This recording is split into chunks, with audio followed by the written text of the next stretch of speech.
so we're heading into May now, which means it is finally the month of Good Omens, and I am horrendously excited to say the least. I'm taking part in the Good Omens read along, but I'm also going to be taking part in the Lost-a-thon, as you can tell by the title of this video.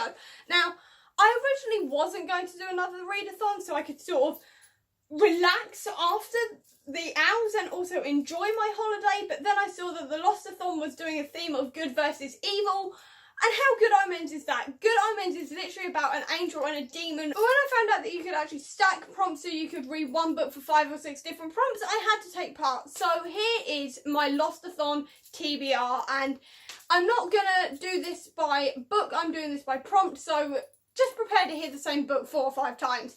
Sorry. The first prompt is no time for romance, which is what really sold this readathon to me, because the actual prompt is to read a book with no romance or very little romance. So naturally, Good Omens, because Crowley and Aziraphale are shippable together, but they aren't officially together in the book, no matter how much subtext there is. Also, there's just no romance in this book whatsoever. They are too busy trying to stop the apocalypse, and everyone else is trying to bring about the apocalypse. With the exception of Anathema Device and Newton Pulsifer, there is no romance. So I'm here for it. Be prepared to hear Good Omens for a lot of these prompts, by the way, because safe to assume Good Omens fits quite a few of these. Next one is Standalone, which is basically to read a book that's not part of a series, so again, Good Omens. Next prompt is Responsible, which is read a book you bought on sale, so I'm going to be reading Hellboy, because when I bought Hellboy very recently, it was over half price, so how could I resist that? It was over half price. Also, Hell is in the title, he's Hellboy.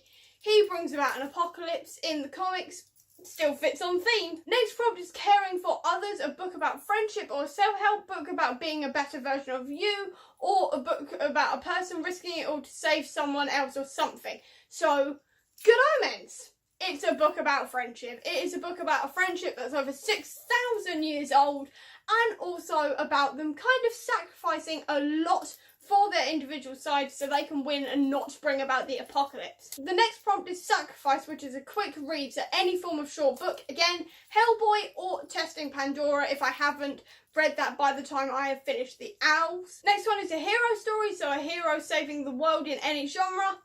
Hellboy, he's a bit of an anti-hero, but I'm counting him. Next prompt is Kids Saving the World, so a middle grade book, so I'm going to be reading Artemis Fowl number 5, because he is a kid and he does save the world from Opal and everybody else who's trying to reveal the fairies to the humans. So I'm counting that as saving the world. Next prompt is Good in the title, so naturally Good Omens is on the list for the 4th time if I am keeping count, which I'm not. Then read a book outside your comfort zone, so a book you wouldn't normally read or a book that may make you uncomfortable. This time I'm going for Clockwork Angel by Cassandra Clare. Now, I really enjoyed the first 3 Mortal Instruments books. They were really quite good fun.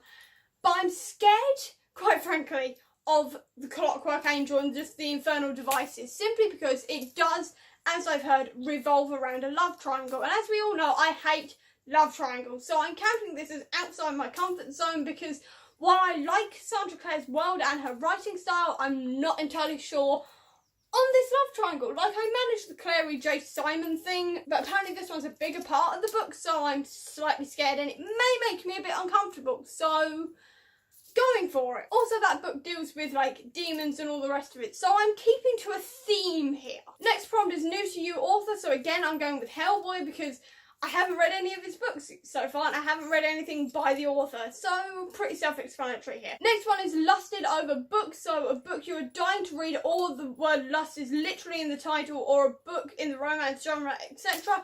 I'm going for Aurora Rising, because I have wanted this book for ages, and it also comes out the day after I go on holiday, so that's fun. I'm kind of praying it comes beforehand. If not, I'm going to have to pick it up immediately when I get home, but I cannot wait for this. I've had it on pre-order for like 6 months or something, and I'm really excited to read it. Next prompt is Gluttony, so to read a book that's part of a very long series. So, ironically, I'm reading the largest Harry Potter book, which is the next book in the very long series that I have to read, which is Harry Potter and the Order of the Phoenix. It's over 800 pages, and I'm suddenly very glad that this readathon is a month long, because otherwise I wouldn't have picked it, because ouch, just looking at it scares me on my shelf behind the camera. I'm genuinely scared of it, but I'm going to read it. because it's massive and I have to because I'm trying to read all the Harry Potter books, but help. It's massive. Luckily they get shorter after that, but it's still huge and I'm scared of it. Speaking about how big it is, it's also going to be for the Sloth Prompt, which is the largest book you own, so it's over 800 pages, like I just said. It's massive. I'm scared of it.